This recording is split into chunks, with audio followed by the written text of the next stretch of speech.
corporatocracy is this group of individuals who run our biggest corporations, and they really act as the emperor of this empire.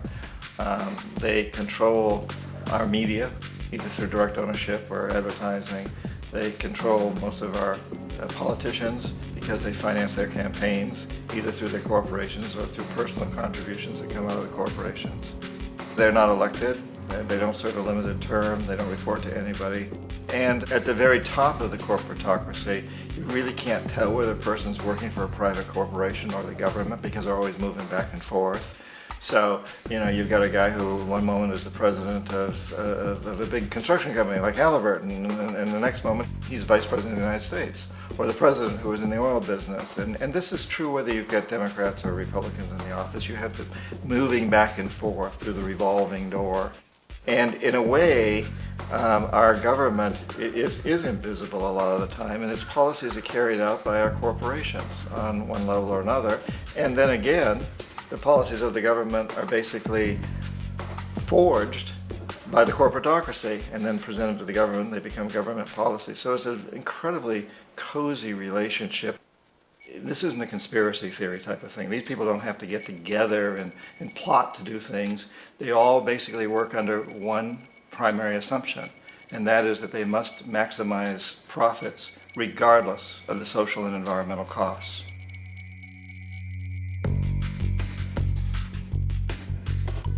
This process of manipulation by the corporatocracy through the use of debt, bribery, and political overthrow is called globalization. Just as the Federal Reserve keeps the American public in a position of indentured servitude through perpetual debt, inflation, and interest, the World Bank and IMF serve this role on a global scale. The basic scam is simple. Put a country in debt either by its own indiscretion or through corrupting the leader of that country, then impose conditionalities or structural adjustment policies, often consisting of the following. Currency devaluation. When the value of a currency drops, so does everything valued in it. This makes indigenous resources available to predator countries at a fraction of their worth. Large funding cuts for social programs. These usually include education and healthcare, compromising the well-being and integrity of the society, leaving the public vulnerable to exploitation. Privatization of state-owned enterprises. This means that socially important systems can be purchased and regulated by foreign corporations for profit. For example, in 1999, the World Bank insisted that the Bolivian government sell the public water system of its third largest city to a subsidy of the U.S. corporation Bechtel. As soon as this occurred, water bills for the already impoverished local residents skyrocketed. It wasn't until after a full-blown revolt by the people that the Bechtel contract was nullified. Then there is trade liberalization, or the opening up of the economy through removing any restrictions on foreign trade. This allows for a number of abusive economic manifestations, such as transnational corporations bringing in their own mass-produced products, undercutting the indigenous production and ruining local economies. An example is Jamaica, which, after accepting loans and conditionalities from the World Bank, lost its largest cash crop markets due to competition with Western imports. Today, countless farmers are out of work, for they are unable to compete with the large corporations. Another variation is the creation of numerous seemingly unnoticed, unregulated, inhumane sweatshop factories, which take advantage of the imposed economic hardship. Additionally, due to production deregulation, environmental destruction is perpetual, as a country's resources are often exploited by the indifferent corporations while outputting large amounts of deliberate pollution. The largest environmental lawsuit in the history of the world today is being brought on behalf of 30,000 Ecuadorian Amazonian people against Texaco, which is now owned by Chevron. So today it's against Chevron, but for activities conducted by Texaco. Estimated to be more than 18 times what the Exxon Valdez dumped into the coast of Alaska. In the case of Ecuador, it wasn't an accident. The oil companies did it intentionally. They knew they were doing it to save money out there rather than arranging for proper disposal. Furthermore, a cursory glance at the performance record of the World Bank reveals that the institution, which publicly claims to help poor countries develop and alleviate poverty, has done nothing but increase poverty and the wealth gap, while corporate profits soar. In 1960, the income gap between the fifth of the world's people in the richest countries versus the fifth in the poorest countries was 30 to 1.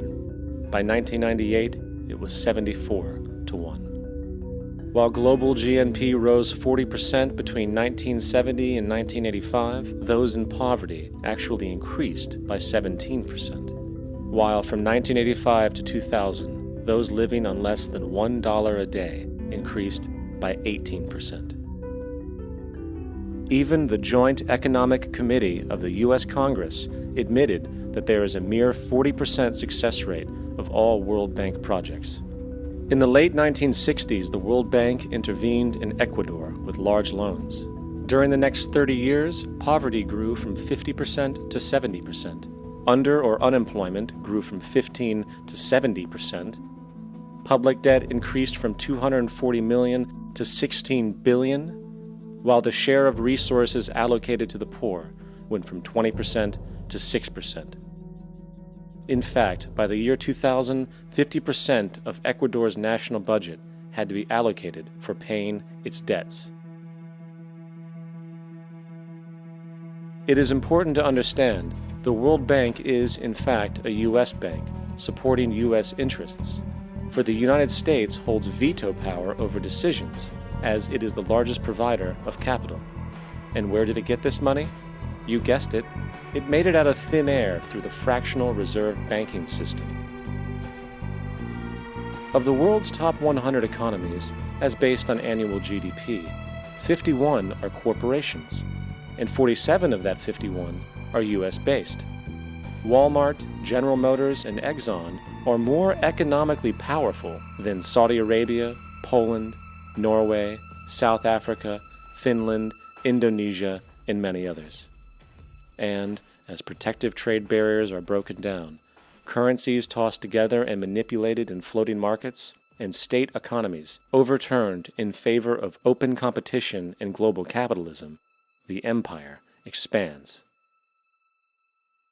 You get up on your little 21-inch screen and howl about America and democracy.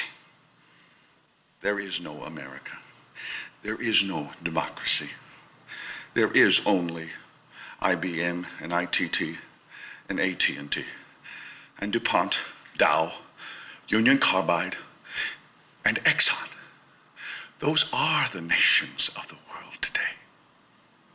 What do you think the Russians talk about in their councils of state? Karl Marx? They get out their linear programming charts, statistical decision theories, minimax solutions, and compute the price-cost probabilities of their transactions and investments, just like we do. We no longer live in a world of nations and ideologies, Mr. Beale. The world is a college of corporations, inexorably determined by the immutable bylaws of business. The world is a business, Mr. Beale.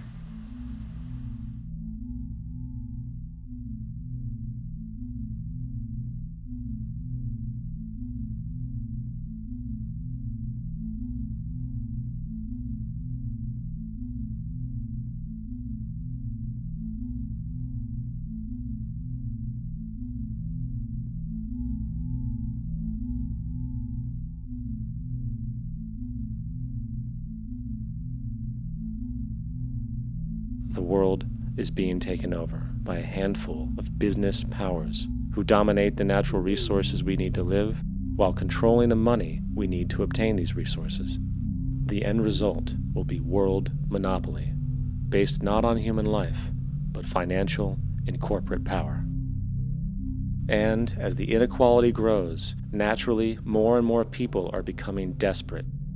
So the establishment was forced to come up with a new way to deal with anyone who challenges the system. So they gave birth to the terrorist. The term terrorist is an empty distinction, designed for any person or group who chooses to challenge the establishment.